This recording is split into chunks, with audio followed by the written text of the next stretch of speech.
Welcome back to my YouTube channel Ujjwal Mantra. जैसा कि पिछले वीडियो में हम लोगों ने प्रश्नावली 1C और 1D का क्वेश्चन नंबर कहाँ तक कंप्लीट कर लिया था, क्वेश्चन नंबर 6 तक हमने कंप्लीट कर लिया था।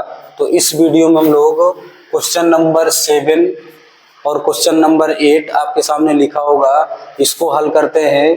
तो जो हमारा क्वेश्चन नंबर 7 है, पीछे भी इस प्रकार का सवाल हम कर चुके हैं। वहां भी दिया था कि 3/8 की दशमलव रूप में क्या कीजिए, गणना। तो बिना भाग दिए कैसे गणना करना है, तो पीछे हम लोग क्वेश्चन नंबर 1 का जो भी शांत दशमलव था उसको हम लोग शांत दशमलव के रूप में व्यक्त करते थे। तो उसी तरीके इसको भी हल करेंगे। तो क्वेश्चन नंबर 7 क्या लिखा है कि 3/8 की दशमलव रूप में क्या कीजिए, गणना कीजिए। तो क्वेश्चन नंबर 7 को अगर हम हल करें तो लिखा हुआ है, संख्या हमारी क्या है, 3/8 है बच्चों। अब अगर मैं 3/8 को 3/8 है, अगर वो p/q के रूप में है, तो ध्यान से देखो, जो हर में कौन सी संख्या लिखी है, 8 लिख रखी है। तो पहले में जो हर है, हर का मैं क्या करूंगा, सिंपल गुणनखंड करूंगा। तो गुणनखंड करूंगा तो 2 गुणे क्या आएगा, 2। इसका मतलब मैं 8 का गुणनखंड करूंगा तो 2 कितनी बार आएगा बच्चों, 3 बार। तो देखो क्या हो जाएगा, इसको अगर मैं लिखूं तो ऊपर 3 और नीचे हो जाएगा 2 की पावर 3।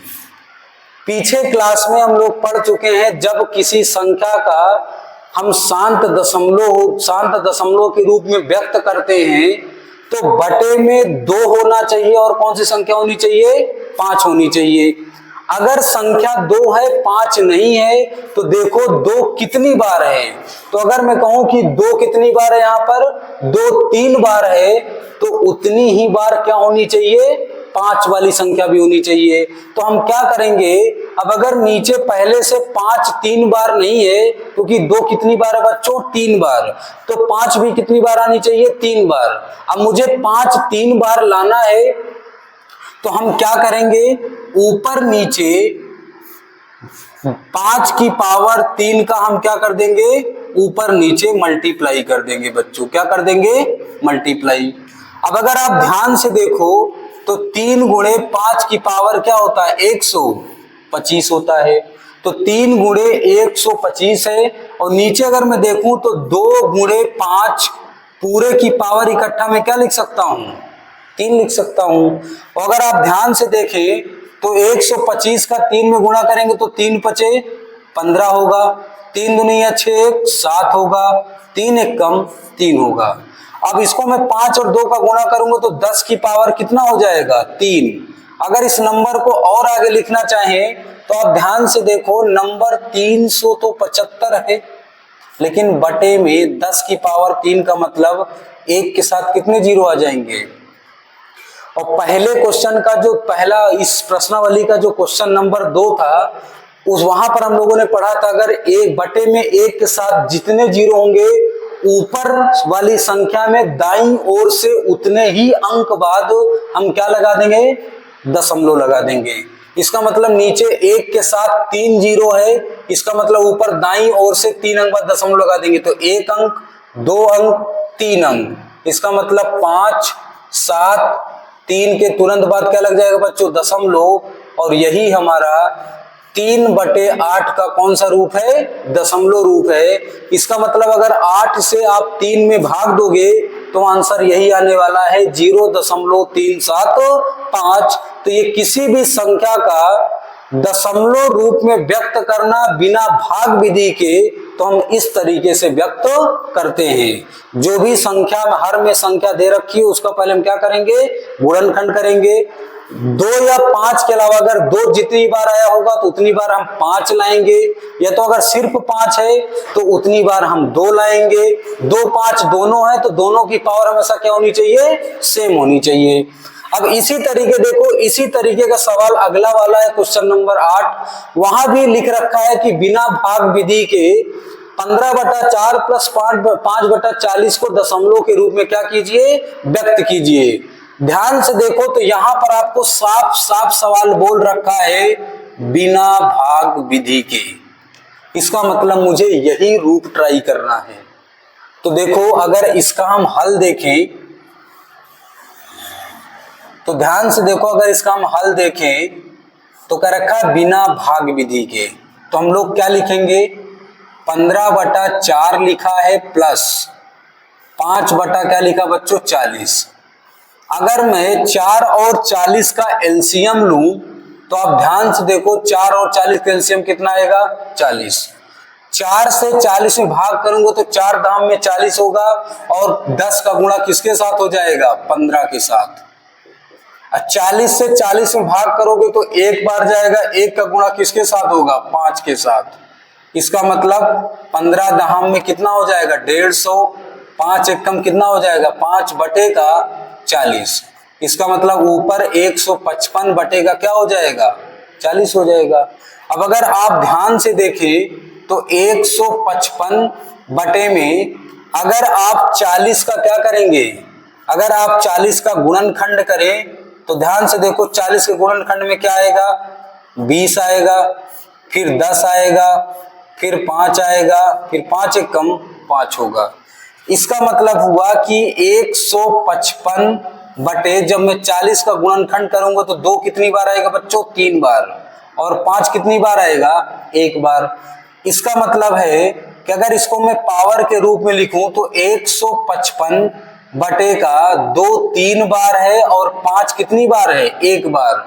हमने अभी बताया था कि जब भी किसी दशांश संख्या को दशमलव रूप में व्यक्त करना हो तो बटे में जितनी संख्या 2 हो उतनी संख्या 5 होनी चाहिए। मतलब जिसकी पावर ज्यादा होगी उसी पावर के बराबर में दोनों संख्या होनी चाहिए। तो अगर यहां मैं देखूं तो 2 की पावर कितनी है 3 और 5 की पावर कितनी 1, दोनों में पावर घात किसकी बड़ी है 2 की, कितनी है 3। इसका मतलब 5 की भी पावर क्या होनी चाहिए 3। तो 5 की पावर 3 बनाने के लिए मैं ऊपर नीचे 5 के स्क्वायर से क्या कर दूंगा बच्चों गुणा कर दूंगा। तो देखो ऊपर है 155 गुणे 5 का स्क्वायर 25 हो जाएगा, 2 की पावर 3 और नीचे 5 की पावर क्या हो जाएगी 3। अगर आगे हम इसको कन्वर्ट करें तो ध्यान से देखो 155 लिखा हुआ है, गुणे में क्या लिखा है 25, पूरे के डिवाइड में। अब देखो दोनों की पावर सेम है तो 2 गुणे 5 लिख के पूरे की पावर क्या लिख दो 3 लिख दो। अब 25 से अगर 155 में गुणा करें तो 25 पंचे क्या होता है 125 होता है। तो 25 पंचे 125, 125 का क्या लिखा जाएगा 5, हासिल कितना आया 12। फिर 25 पंचे 125 होगा, 125 में 12 जोड़ेंगे तो 100 कितना आएगा 37 आएगा, कितना आएगा 37। फिर कितना बचा 13, 25 एकम 25 और 25 13 कितना हो जाता है बच्चों 38 हो जाता है। और बटे में 5 दुनिया 10 की पावर कितना हो गया 3। इसका मतलब 3 8 7 5 पूरे के बटे में 1 के साथ कितने जीरो।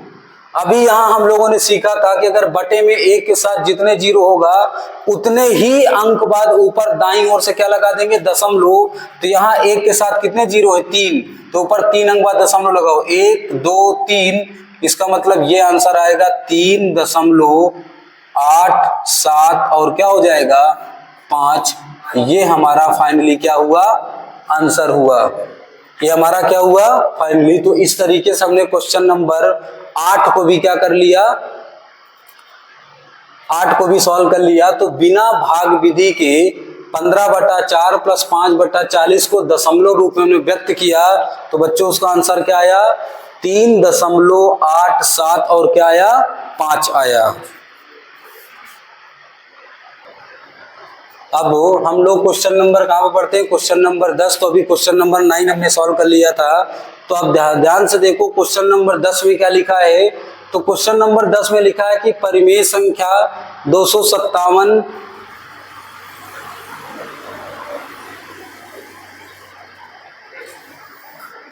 परिमेय संख्या 257 बटा 5000 के हर को 2 की पावर m इंटू 5 की पावर n के रूप में लिखिए।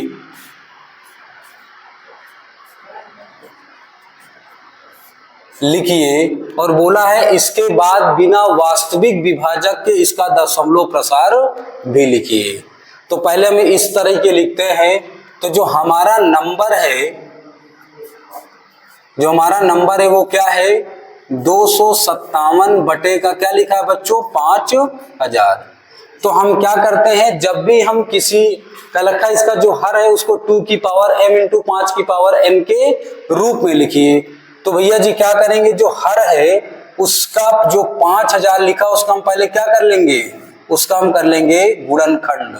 तो ध्यान से देखो 5000 किससे कटेगा, 5 से, 5 एकम 5 तो क्या आएगा 1000। फिर 5 से काटेंगे तो 5 दूनिया 10, 200 आएगा। फिर 5 से काटेंगे तो 5 चौक 20 कितना आएगा 40। फिर 5 से काटेंगे तो 5 8 40। फिर 2 से काटेंगे तो 2 चौको 8। फिर 2 दूनिया 4। फिर 2 एकम क्या आएगा बच्चों 2। तो ध्यान से देखो जो हमारा हर का अभाज्य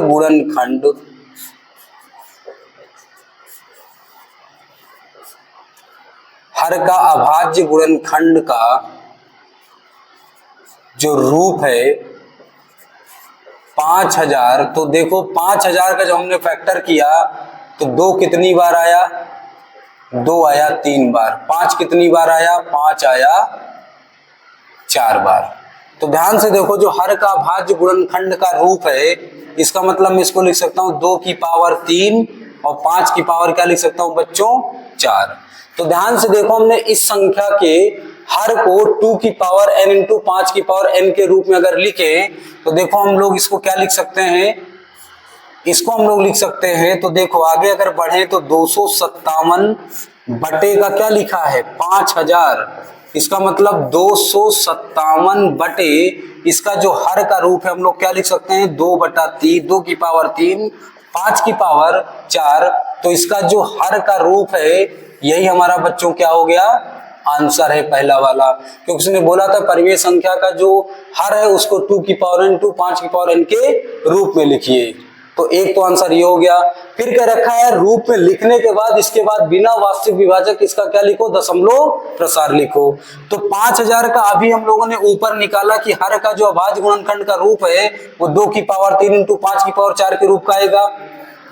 अब अगर यहां मैं देखूं तो हर में 2 और 5 दोनों है, कौन संख्या ज्यादा है, यहां संख्या 5 2 से क्या है 1 ज्यादा है। यहां 5 की पावर 4, यहां 2 की पावर क्या है 3। इसका मतलब दोनों की पावर सेम होनी चाहिए। तो 2 की पावर 3 है तो इसको मैं और क्या लिख दूंगा 257 बटे का 2 की पावर 3, 5 की पावर 4। तो 2 की पावर 1 का ऊपर नीचे में क्या कर दूंगा बच्चों, मल्टीप्लाई कर दूंगा। अब अगर आप ध्यान से देखो तो 257 गुणे में 2 बटे 2 की पावर 3 और 2 की पावर 1 जोड़कर 2 की पावर 4 और 5 की पावर 4 ऑलरेडी है। 2 का गुणा करेंगे तो 2 7 14 होगा, 2 पंचे 10 1 11 होगा, 2 दूनी 4 1 5 होगा। कितना आएगा 514। अब 514 आएगा और नीचे देखो मैं 2 गुणे 5 पूरे की पावर क्या लिख सकता हूँ 4। इसका मतलब अगर इसको मैं और लिखना चाहूं तो 514 बटे 5 दुनिया 10 की पावर कितना हो जाएगा 4। अगर आगे हम और देखें तो 514 बटे 10 की पावर 4 का मतलब 1 के साथ कितने जीरो लगेगा 4 जीरो। अब यहाँ अगर आप ध्यान से देखो तो 1 के साथ कितने जीरो हैं 4 जीरो। तो अगर 1 के साथ 4 जीरो तो ऊपर कितने अंक बाद दशमलव लगाएंगे 4 अंक। तो ध्यान से देखो लास्ट वाला अंक 4 ये 1 अंक हुआ, फिर 1 है ये दूसरा अंक काउंट होगा, फिर 5 है ये तीसरा अंक काउंट होगा। अब चौथा अंक ऊपर की कोई संख्या में है ही नहीं तो चौथा अंक अपने से क्या बना देंगे 0। उसके बाद लगा देंगे दशमलव, फिर लिख दिया क्या 0। इसका मतलब इस सवाल का जो क्वेश्चन नंबर 10 है उसको हम हर के रूप में कन्वर्ट किए तो ये आंसर आया। और जब उसका बिना भाग दिए जब उसका दशमलव प्रसार लिखे तो क्या आ गया 0.0514 आ गया। इस तरीके अगले क्वेश्चन में बढ़ते हैं। क्वेश्चन नंबर 11 तुमको ध्यान ही नहीं रहा थे। अब अगले क्वेश्चन पर आते हैं। अगला क्वेश्चन क्या दिया हुआ है, तो इस चैप्टर का लास्ट क्वेश्चन है क्वेश्चन नंबर 11 प्रश्नावली 1C या 1D का। तो क्वेश्चन नंबर 11 है कि कुछ वास्तविक संख्याओं के दशमलव प्रसार नीचे दिए गए हैं। प्रत्येक स्थिति के लिए निर्धारित कीजिए कि यह संख्या परिमेय संख्या है या नहीं।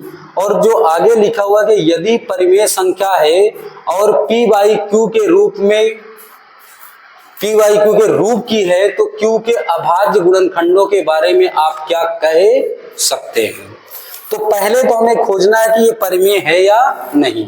तो अगर आप ध्यान से देखें तो यहाँ दशमलव के बाद कितने अंक हैं, 1 2 3 4 5 6 7 8 9। इसका मतलब दशमलव के बाद टोटल कितने अंक हैं, टोटल 9 अंक हैं।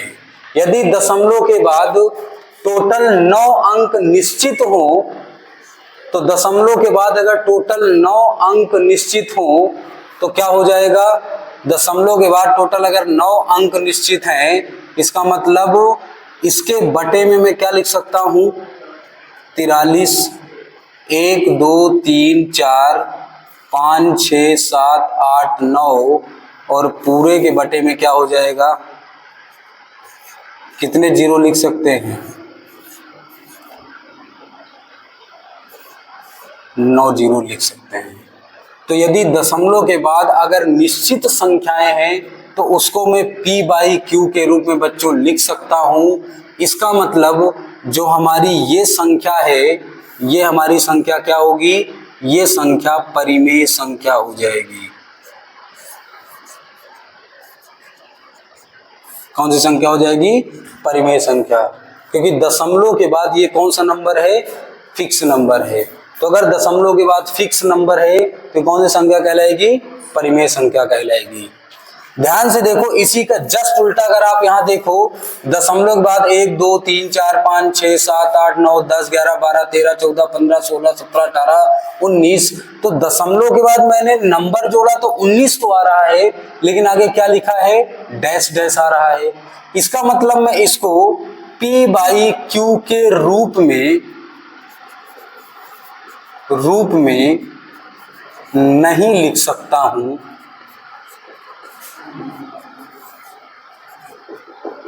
p बाई क्यू के रूप में नहीं लिख सकता हूं, इसलिए यह एक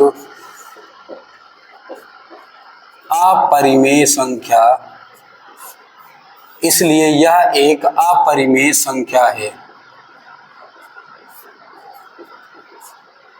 p बाई क्यू के रूप में नहीं लिख सकता हूं, इसलिए यह एक अपरिमेय संख्या है। तो ये तो अपरिमेय हो गई। तीसरी नंबर का रखा है कि 43 के बाद दशमलव के बाद 9 नंबर है, लेकिन उस 9 नंबर पर क्या लिख रखा है, बार लगा रखा है। तो अगर 9 नंबर पर बार लगा रखा है, इसका मतलब ये क्या कहलाएगा, ये कहलाता है अशांत आवर्ती कहलाता है। क्या कहलाता है, यह अशांत आवर्ती दशमलव है। अगर यह एक अशांत आवर्ती दशमलव है और अगर दशमलव के बाद अगर आने वाली संख्याओं पर बार लगा है, इसका मतलब मैं इस संख्या को p बाई क्यू के रूप में लिख सकता हूं। तो लिखूंगा अतः यह p बाई क्यू के रूप में लिखी जा सकती है, इसलिए कौन सी संख्या होगी, इसलिए परिमेय संख्या होगी। कौन संख्या होगी बेटा, परिमेय संख्या।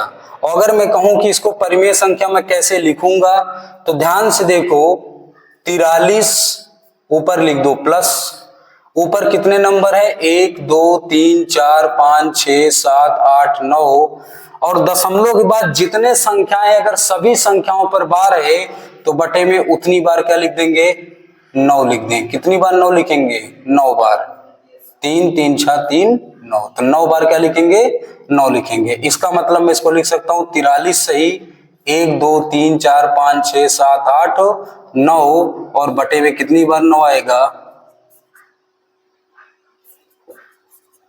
तो ध्यान से देखो, इस नंबर को भी मैं p बाई क्यू के रूप में लिख सकता हूं। इसका मतलब यह भी एक क्या है, परिमेय संख्या। तो इस तरीके क्वेश्चन नंबर 11 में 3 सवाल था। पहला परिमेय संख्या थी, दूसरी अपरिमेय संख्या थी और तीसरी क्या हुई, परिमेय संख्या है। तो इस तरीके हमने प्रश्नावली 1C और 1D, तो मैं बता दूं 1C और 1D का मतलब क्या है कि अगर 1C है तो कोई भी अगर नया लड़का कनेक्ट हो रहा होगा तो 1C का मतलब है 1C नई बुक के हिसाब से, और जिनके पास पुरानी बुक है वो क्या हो जाएगा, 1D हो जाएगा। तो इस तरीके हमने चैप्टर प्रश्नावली 1C और 1D पुरानी और नई बुक के हिसाब से पूरा प्रश्नावली 1C और 1D क्वेश्चन नंबर 11 तक कंप्लीट कर लिया है।